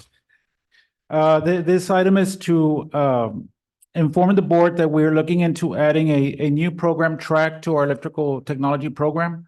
And that is in the area of power line technician or power line technology, or commonly known as a lineman program.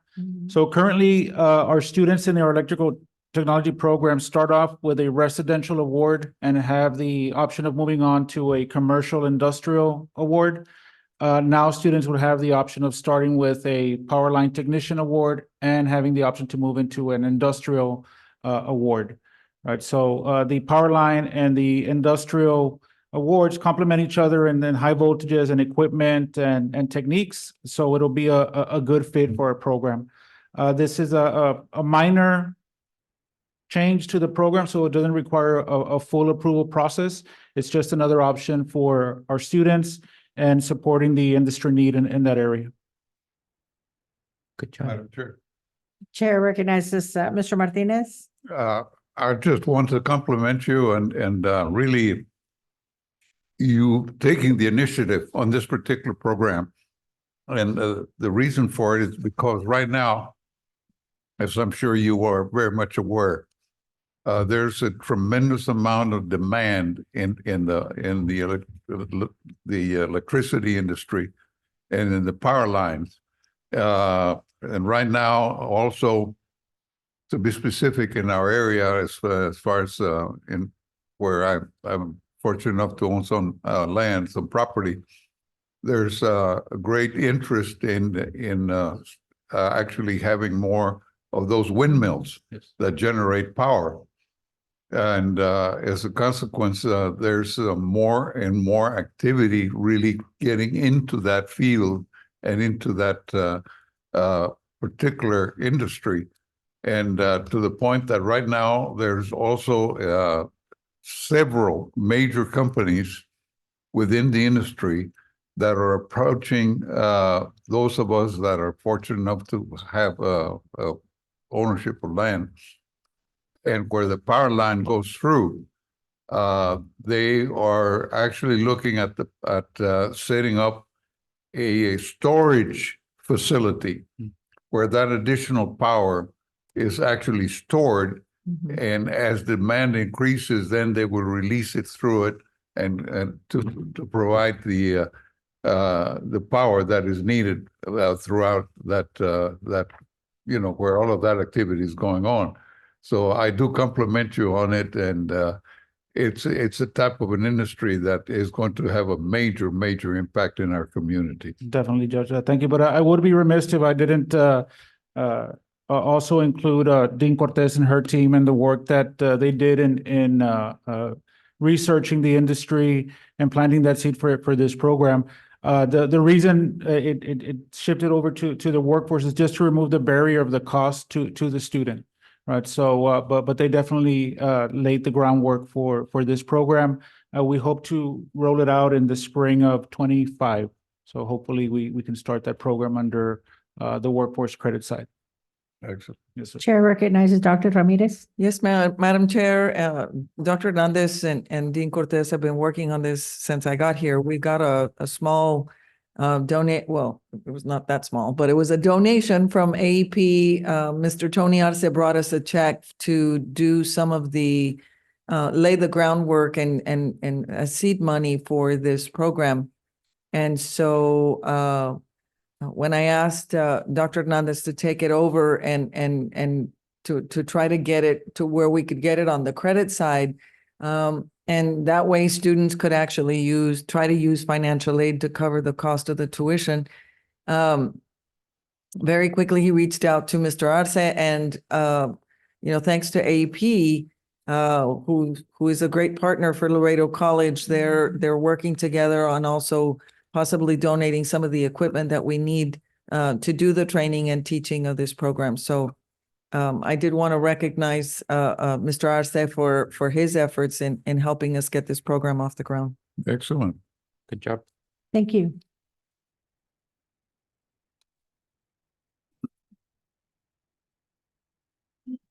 Any other questions? Thank you.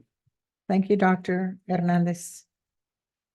Next item is 12G, Laredo College International Car Show, sponsored by Gonzalez Auto Parts, Dr. Heriberto Hernandez, and Mr. Alfredo Garcia. Yes. Good evening, board members. Heriberto Hernandez, academic lead.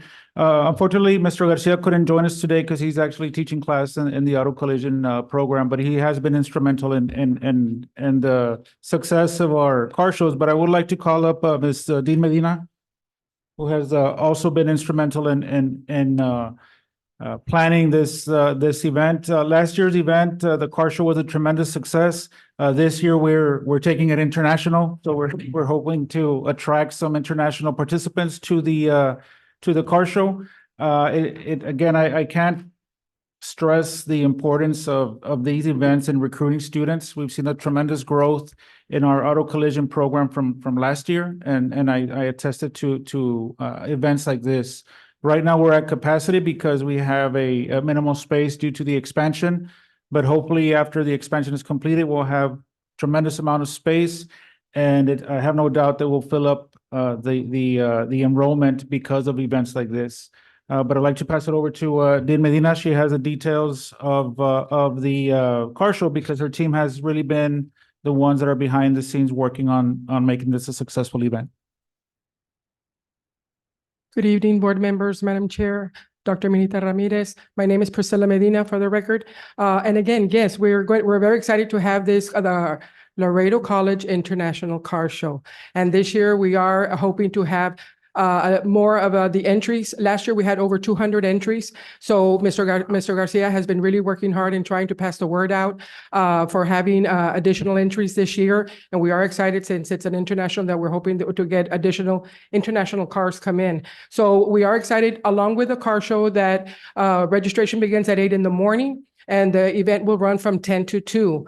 Along with the car show, we will be having a small kite fest for the children. And we do this because since a lot of the individuals that are coming for the car show, their motivation is with the car show, but we want to have something, an activity or something for the children to participate. So our office is going to be providing free kites so that the children, parents, adults, anybody can come out and fly a kite with us.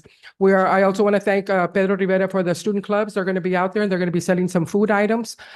So we are planning to have this event a little bit better, a little bit bigger this year. So we invite all of y'all to come out this Saturday, April the 20th, and it'll be from 10 to 2 at Laredo College South Campus. Not this Saturday. Saturday, I'm sorry, Saturday, April 20th. Yes, yes. And this Saturday, we're going to be enjoying our Easter holiday. So wishing everybody happy Easter holiday. Thank you. I also want to recognize the Office of Donor Relations for securing the sponsorship of Gonzalez Auto Parts and recognize them as well. Their contribution is again going to make this event even bigger than last year. Thank you. Good. Thank you, everyone. Thank you very much. Appreciate it. Any questions? No, ma'am. Want to go to the next item is 12H. Phi, Theta, Kappa, Theta, Theta.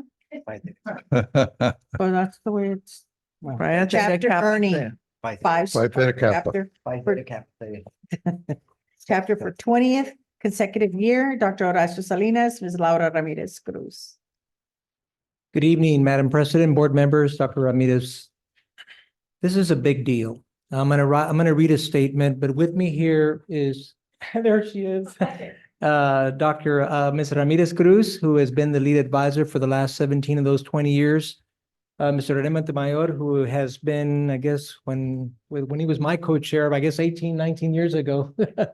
And Dr. Carolina Ramos, of course, has been in what, 5 years, 6 years, at least 7 years. Oh, wow, time flies.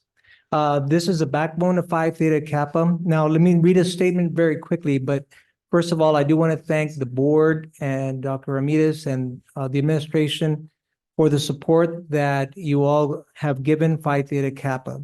Here's my statement, and then I'm going to pass it over to Dr. Ramirez. Phi Theta Kappa is a premier international honor society recognizing the academic achievements of students at associate degree granting colleges and fostering their growth through opportunities in 4 hallmarks: leadership, service, fellowship, and scholarship. This prestigious designation reflects the chapter's dedication to the mission and its active engagement in PTK programs. Laredo College's Theta Theta local chapter of Phi Theta Kappa has demonstrated exceptional commitment and performance by achieving 5-star status for the 20th consecutive year. This remarkable accomplishment is a testament to our students and the faculty and the administration and Laredo College, sustained excellence and hard work, and the faculty advisors who guide them. So I'm going to pass it over to Ms. Laura Ramirez Cruz. Good evening, Laura Ramirez Cruz for the record.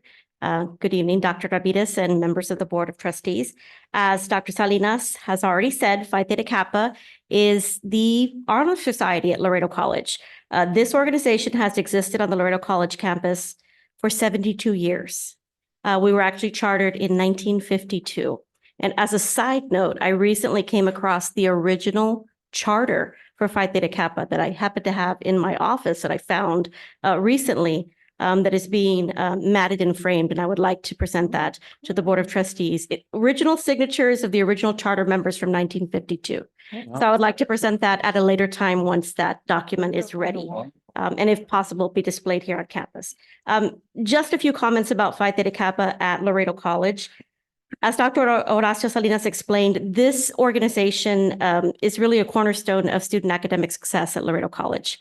And over the years, many years, many decades, the organization itself has maintained a standard of excellence that's really unsurpassed.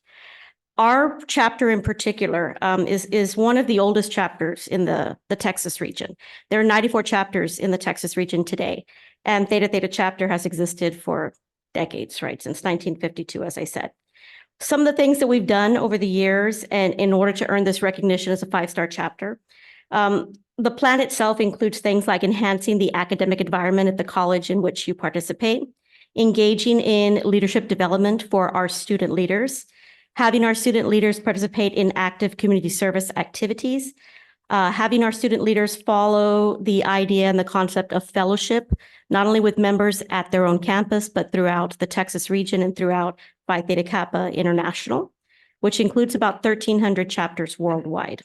Participation in the regional and international conferences is something that our chapter has always participated in, but more so, especially in the last 20 years or so. So having earned 5-star status and 5-star recognition for our chapter is really a substantial accomplishment. And I cannot thank the Board of Trustees enough. Over the years, they have supported the organization without any hesitation. Traveling to attend conferences and meetings and conventions, of course, it can get quite expensive, but we've always managed to, through cooperation with the Board of Trustees, through cooperation with the administration, from the president to the provost, to the dean's office, to the staff at the Office of Student Life, has always been incredibly helpful in promoting our organization and allowing us to travel and represent Laredo College, not only at the state level, the regional level, but also at the international convention. Mr. Montemayor actually has a little bit of information that I wanted to share with you all regarding some of our success over the last few years, if he may distribute that to the members of the board. And this is just a list of awards and accomplishments that Theta Theta chapter has received over the past 2 years. I won't go through the whole list because it's 2 pages, right? It's a little lengthy, but I will let you all take a look at that. But just to kind of highlight some of the achievements, in addition to earning the 5-star status for 20 years, Other accomplishments have included recruiting new members. In 2022, 2023, 110 new members of Theta Theta chapter were inducted into our local chapter. This past year, 82 new members were inducted. We've had members of our chapter named to the Phi Theta Kappa Texas All Academic Team last year and this year, as well as in years past.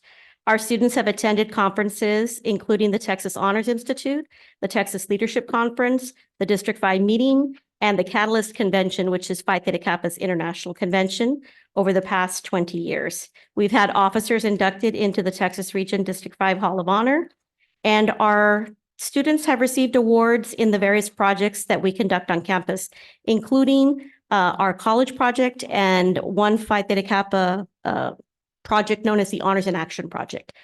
This past year, our chapter received awards of merit in those two activities, which is very competitive, right, to receive those particular awards.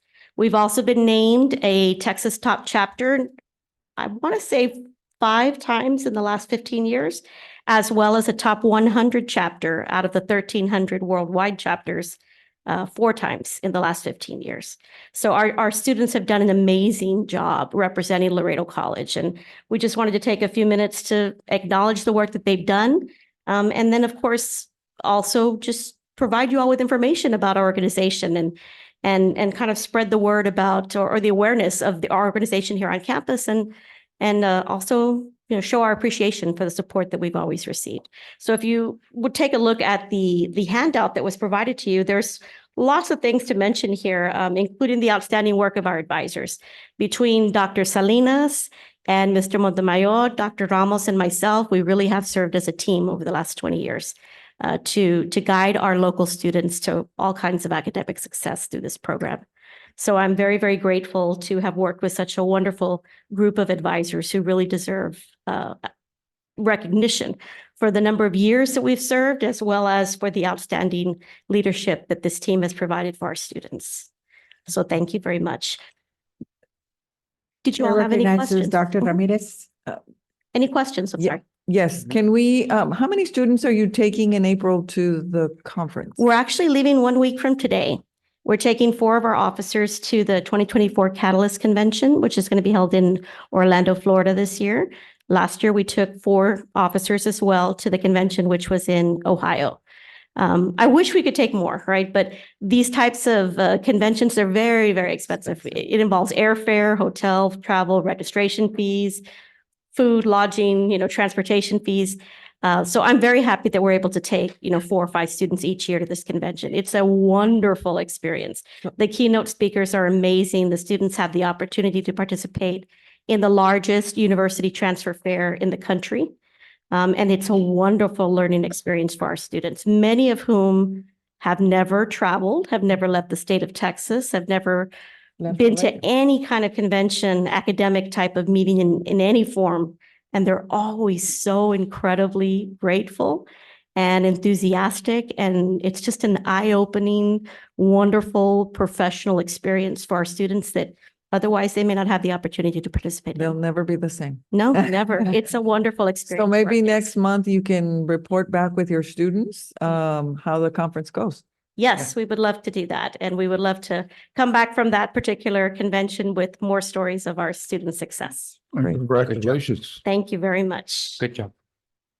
So we have a little certificate for you and we'll prepare the certificates for the other 3 advisors. But Madam Chair, it says Yes. Certificate of Appreciation. This certificate is presented to Laura Ramirez Cruz in recognition of Laredo College's Phi Theta Kappa Theta Theta chapter, earning 5-star chapter for 20 consecutive years.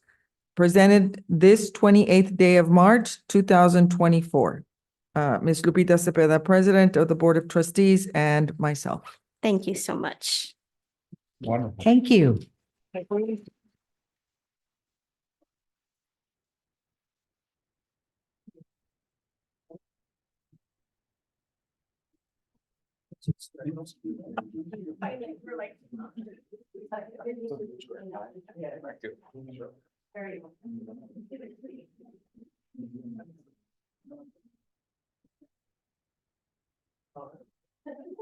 Thank you.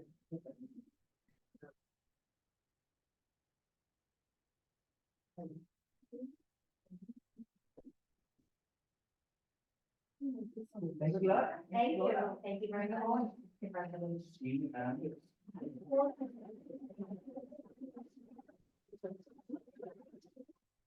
As well as another professor. Thank you so much.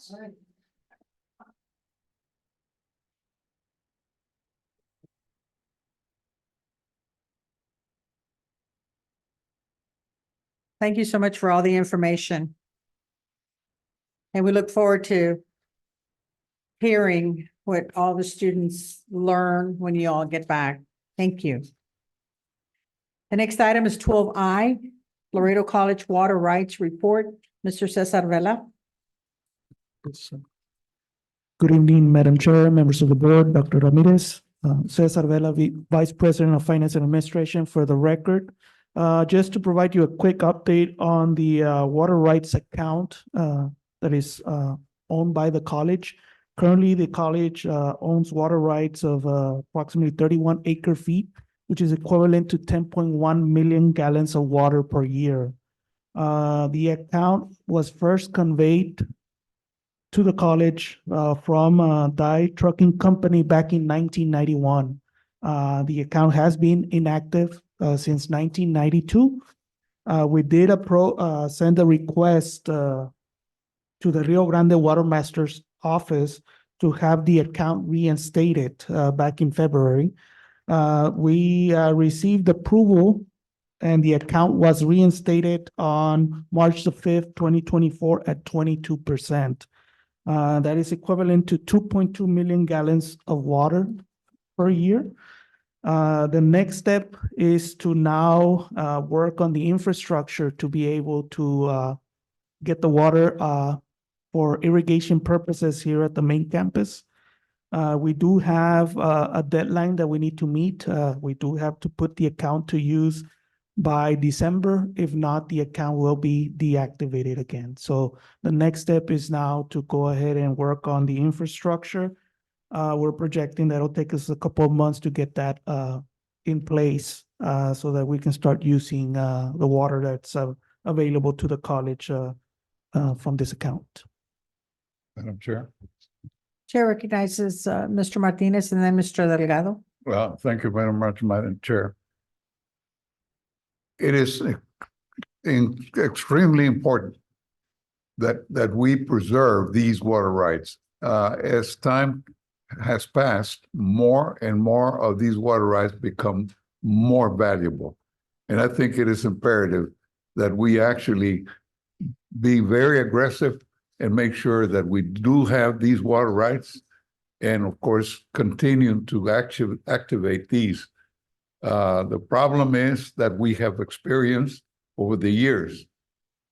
If you have had a chance to have had the exposure of what used to be Falcon Water Dam, we literally don't have the kind of water that used to be and the impact that it had. It's very, very obvious that the tremendous amount of, how should I say,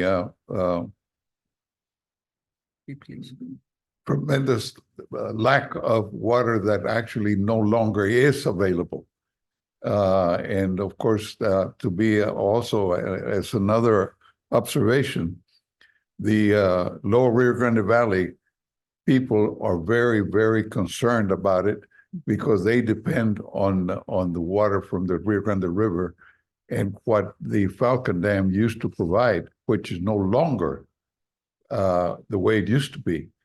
So this has become a major, tremendous natural asset that we ought to make sure that we continue to preserve. So I do compliment you on that and make sure that we do have whatever is needed in order to get it properly activated and properly recognized.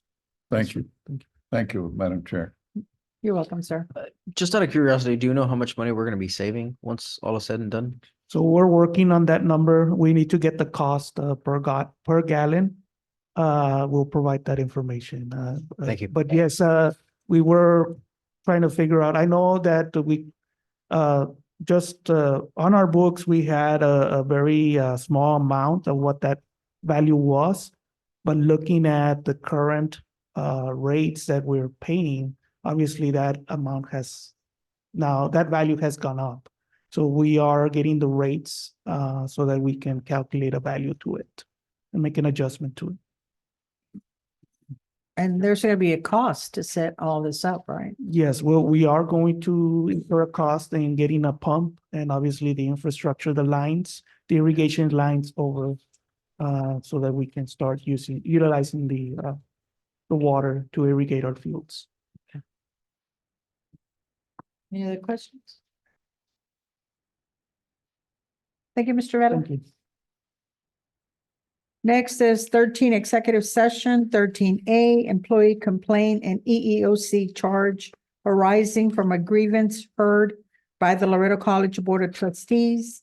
Closed session pursuant to Texas Government Code Sections 551.071 and 551.074. So move, Madam Chair. Second. So I have a motion by Mr. Martinez. I have a second by Mr. Delgado to go into executive session. So at this time, we're going to executive session. The time is 7:50. And the board will adjourn into executive session pursuant to sections 551.071 and 551.074 Texas Government Code to discuss agenda item 13A. Thank you, everybody.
I promise I'll keep my comments short, sir.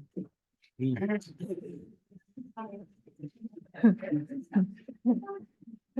do you know me to be short-winded? Oh, yeah. Minute, oye. I can't start without. I can't start without. There you go.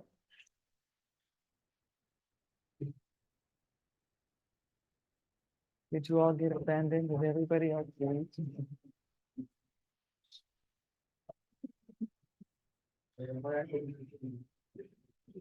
We're reconvened from closed session. The time is now 8:20 PM and the board took no action in executive session.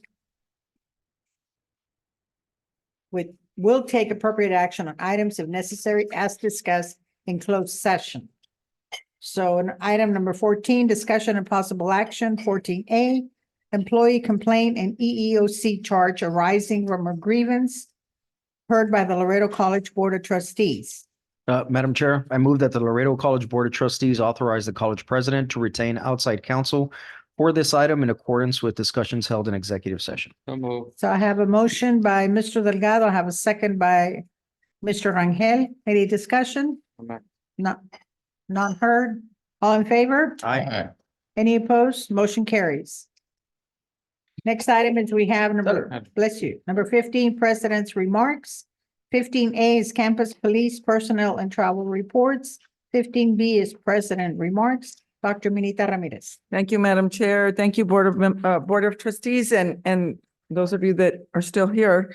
Thank you all for holding out with us tonight. I know it's a night before a holiday, bless you, a night before a holiday, and so I'll try to keep my comments short.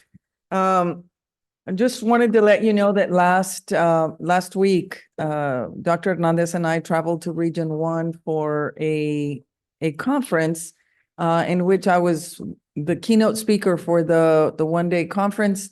It was attended by all of the Region 1 high school counselors, principals, and advisors for Gear Up.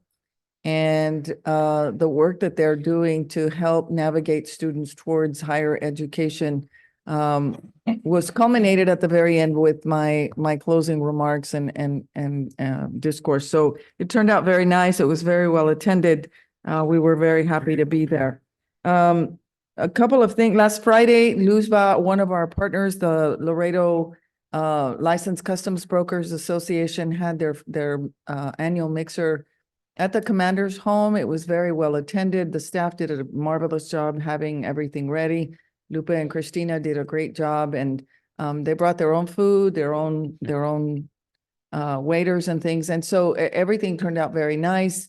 And it was wonderful to have the opportunity to talk to all of the members of LUSBA and sharing their excitement for the work that we're doing at our logistics center. You already got that. I sent you all the TAC legislative and marketing updates in your emails. I hope you have a chance to review that. I've been appointed to both committees on behalf of TAC as we prepare for the interim charges of the state legislature and then for next spring's legislative session. It's going to prove to be a very interesting one, especially with the interim charges coming out hopefully soon, and then the impact that they'll have on either the November election or the next session. And so hopefully as an organization, we'll be prepared for what's to come from the state legislature as we continue to re-implement House Bill 8. And recently we received the latest changes to the FY25 formula that we're supposed to use for our reporting systems and how we're going to get reimbursed for the students in our programs. And so it's really great to be able to serve on those committees and to actually gather ideas and best practices from my colleagues. Yesterday, we had a visit from the Lamar Bruni Vergara trustees. They visited campus. We did a tour. They were here for about 2 hours. And we had a very nice conversation with them. We're very proud of the partnership with the Lamar Rudy Vergara Foundation. And over the last 15 years, they've been very, very generous with their money. And certainly we've been able to help over 6,000 students with their contributions to Laredo College. And so if you see the trustees, Mrs. Pearl, Mr. Albert Martin and Charlie Martin, we're very grateful to them for their continued support of Laredo College and our students and our programs. The next week, April 7th through the 10th, I believe it is, we have a large group of a contingency from Laredo College attending the National eLive Illusion Conference in San Antonio. They're having their national conference in San Antonio. And as you all know, Illusion is the company we're doing business with for all of our software and technology, for our student information system, for our HR, for our finances, for everything. And so as part of that, I've been asked to keynote as well on the opening day. And so I have a speech ready, but I will. And so it's really an honor to work with them and help them through. Some of us have been asked to serve on different panels throughout the conference. And so it's going to be a great opportunity for us to, again, meet with the people who are creating the softwares that we're using and then share with them the things that we're still deficient on and the things that we still need from them to develop and incorporate into the software that we're using. So we're very excited to be as close a partner to Illusion as we are, and we're very grateful to them for their support. You have a list in your packets of upcoming events. I do want to remind you all that we will be closed tomorrow and Monday for the Easter holiday. So I will be here probably Monday. But there are, if I could find it, there are lots of events coming up. Please mark your calendars for commencement, May 10th. We'll be at the Sames Arena. God bless you. And I do want to thank those of you that were able to attend our strategic planning sessions yesterday. We had a wonderful strategic planning session with community leaders. We invited people from our advisory groups to help us as we're navigating through the strategic plan.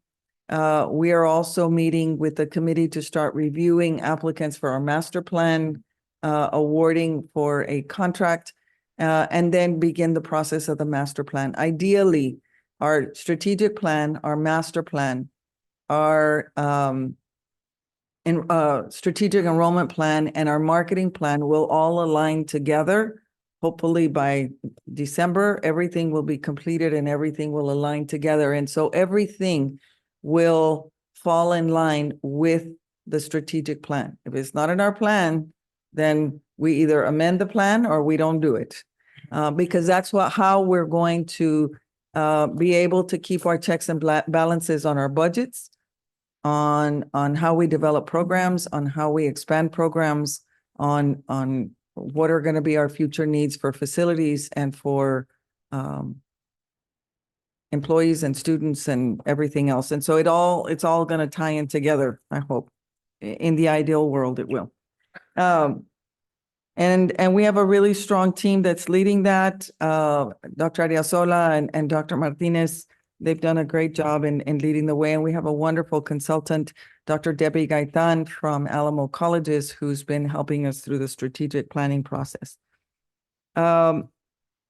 We have a job fair coming up on April the 25th. And we've got several activities between now and then. So please take a look at your sheet. You're invited to everything. I mean, just because we don't send you a a letter in the mail that says you're invited doesn't mean you're not invited. It's on the list. You're invited. Everybody, you're always invited. Huh? You can go on our calendar on the website and you can download everything you want. Everything's there. And also included in your packet is our police report for the month. I do want to comment that I believe our police department is being extremely active and supportive in everything that we do. And so we're very proud of the difference that it's made to have our new chief here. And then lastly, I want to finish we reported to you all last month that we had gotten an OCR audit and we had two findings. One, that our website didn't translate to Spanish, or we didn't have a translation button. And the other was that we didn't have a procedure for service animals on campus. Procedure for what? Service animals. Service animal? Yes, so if someone has a disability and they need to have a service animal for support, we have to have a written procedure for how to do that. And so we've already submitted our remediation for both of those. It's been accepted. Dr. Arizola and his team are working on that as well. And so we're in line to have it all completed by May. At this point, we're waiting. We've already got the purchase order in for the translation software for us to fix the website. And the service animal SAP has already been created, and that will approve next week and it'll be in place. And so with that, thank you all very much for everything. I know it was a sacrifice for everybody to be here tonight it's a holiday, I know, and a religious night for many of us. And so happy Easter to you all and to everyone in our Laredo College family. And we wish you all the very best. Thank you, Dr. Ramirez. Number 16 is, of course, the next meeting date and upcoming events. She already mentioned March 29th and April 1st are Easter holidays for all of our employees. Thursday, April 25th, 2024 at 6 p.m. is our regular Board of Trustees meeting. Then I ask everybody to save the date, Friday, May 31st and Saturday, June 1st, 2024 will be our board retreat. Any questions? Nothing? I ask for a motion to adjourn. Second. So I have a motion by Mr. Delgado, a second by Mr. Rangel. Any discussion? None heard? We're adjourned. Thank you, everybody. Have a very blessed Easter and enjoy your holidays. Thank you, everybody. Vamos.